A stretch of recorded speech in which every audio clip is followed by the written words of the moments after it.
SBI PO prelims day 1, day 2, day 3, तीनों दिन के 12 स्लॉट्स, हर दिन 4 स्लॉट्स हुए थे और हर एक स्लॉट का हम एनालिसिस लेकर आए थे और इस बार हम ओवरऑल एनालिसिस लेकर आए हैं। तो राइट साइड में आपको स्क्रीन दिख रहा होगा, वहां पे आप देख पाओगे SBI PO day 1 versus day 2 versus day 3 analysis. तो चलो समझते हैं, अगले साल भी हमको एग्जाम देना है और कोई मेंस को प्रिपेयर कर रहा है, क्या एक्सपेक्टेड कट ऑफ होगा, गुड अटेम्प्ट्स क्या था हर एक सेक्शन में। जो अभी आईबीपीएस पीओ के लिए प्रिपेयर करेगा उसके लिए बेस्ट अप्रोच क्या होगा आगे के एग्जाम्स के लिए। सो ये एनालिसिस बहुत हेल्प करेगा। ओके, सो पैटर्न में बहुत बड़ा चेंज आया था इस बार, लेवल ऑफ डिफिकल्टी डिफरेंट था। Around each and every section English 40 marks का हो गया था, कॉन्ट और रीजनिंग 30 मार्क्स का हो गया था, इसके वजह से बहुत ऊपर नीचे हुआ है। सो बच्चों का जो स्ट्रेंथ था रीजनिंग और कॉन्ट, इस बार उन्हें धोखा मिला है दो सब्जेक्ट से। और इंग्लिश जो उनका वीकेस्ट सेक्शन था, ओके, सो वो एक्चुअली हेल्प किया है। ओके, बहुत सारे बच्चों को जिनका रीजनिंग और कॉन्ट अच्छा नहीं है। चलो स्क्रीन पे अभी आते हैं। So day 1, okay, day 1, day 2, day 3 English section. Okay, English section में जब हमने सब एनालिसिस किया, बहुत सारे यूट्यूब पे भी वीडियोस देखे, बहुत सारे क्लासेस के रिव्यूज देखे, इवन आर बालक एकेडमी के मतलब जो स्टूडेंट्स थे उन्होंने भी अच्छे खासे रिव्यूज लाके दिए, या हम लोग ने खुद एग्जाम दिया है। तो इससे हमें पता चलता है डे 1 में जो good attempt was around 26, okay, for English section. अभी हम इंग्लिश सेक्शन की बस बात कर रहे हैं। डे 2 में ये ही बढ़ के 28 हो गया और डे 3 में ये बढ़ के हो गया 29 के आसपास। अगर किसी ने डे 1 में 26 टू 27 अगर इंग्लिश में अटेम्प्ट किया है तो वो अच्छा अटेम्प्ट माना जाएगा। क्यों? ऐसा रीजन है बिकॉज लोगों को एक्सपेक्टेड नहीं था एलओडी क्या आएगा, लेवल ऑफ डिफिकल्टी क्या आएगा, लोग रेडी नहीं थे। और actually English section easy level में था compare to other two section जो कि कॉन्ट और रीजनिंग है। और डे 2 के लिए लोग रेडी हो गए तो उनको पता चल गया था इंग्लिश इजी है, रिव्यूज बहुत सारे वीडियो से आ गए थे उनको डे 1 की वजह से, और एक हफ्ते का डिफरेंस था उसलिए बच्चों के एटम 2-2-3 मार्क्स से बढ़ गए। So 28 to 29 was good attempt for day 2 in English. Day 3 के लिए भी 29 अच्छा अटेम्प्ट था। ठीक है, एवरेज की बात कर रहा हूं मैं, अच्छा स्कोर आने के लिए 29 was the good with 80 to 90% accuracy के साथ। बच्चों के अटेम्प्ट डे 3 में आज के दिन थोड़े बढ़ गए, 30-31 तक भी गए कुछ बच्चों के, बट एक्यूरेसी बहुत मैटर करेगा। सो तीनों में अगर देखोगे एवरेज अगर आपका 27 to 28 के बीच में आ रहा है इंग्लिश के लिए एवरेज अटेम्प्ट, देन आप आगे बढ़ो। चलो टाइम नहीं लेते हुए रीजनिंग सेक्शन। रीजनिंग बहुत सबका स्ट्रॉन्गेस्ट सेक्शन होता है, कॉन्ट से भी ज्यादा होता है। ठीक है, बट इस बार रीजनिंग में क्या हुआ, 4 पजल्स आने लग गए, 4-5 पजल, और वो भी लेवल ऑफ डिफिकल्टी बढ़ गई।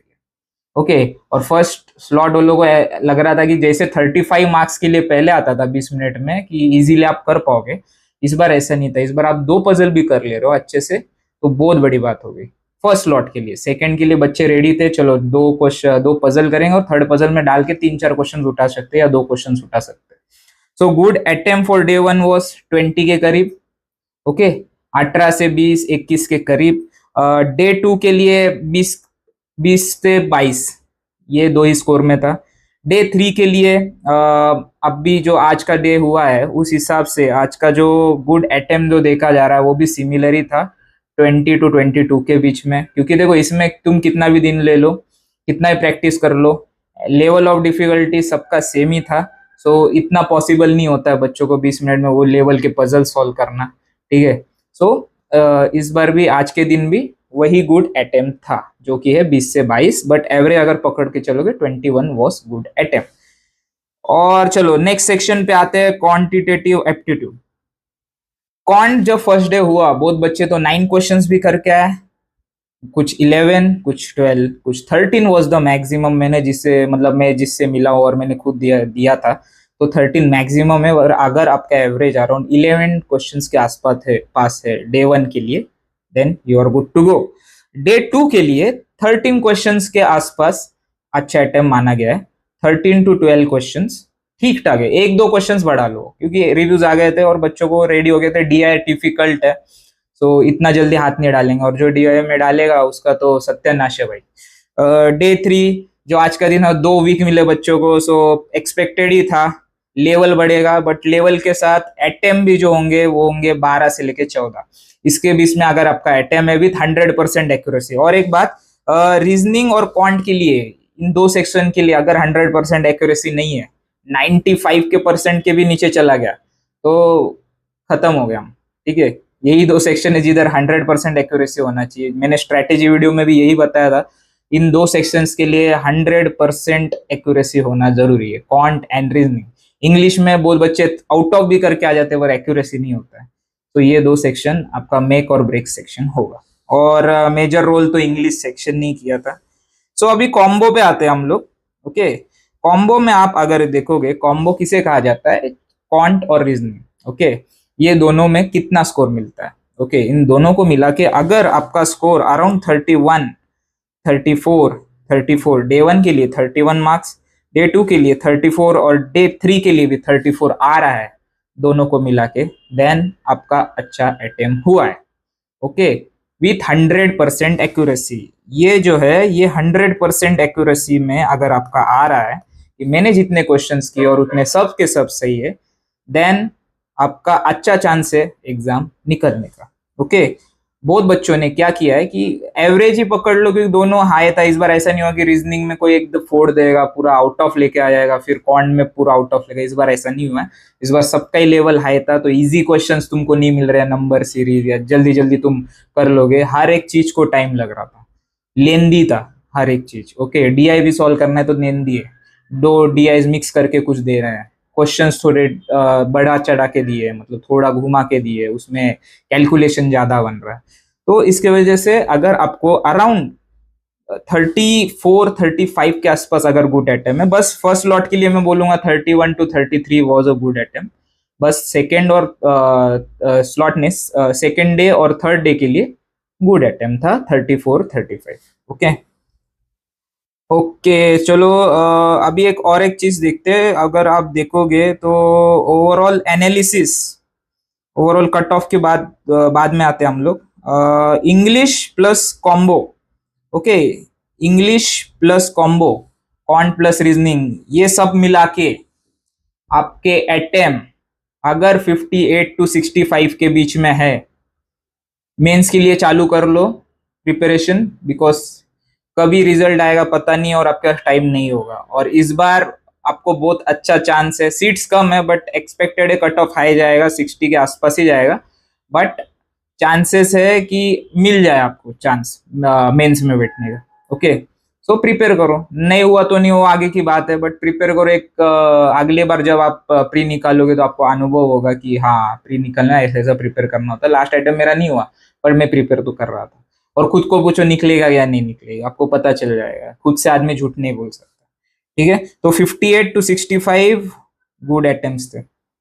ओके, ओवरऑल कट ऑफ की अगर बात करेंगे, फर्स्ट स्लॉट के लिए जो मेरे को लगा था पर्सनली 57 to 58 फर्स्ट स्लॉट के लिए।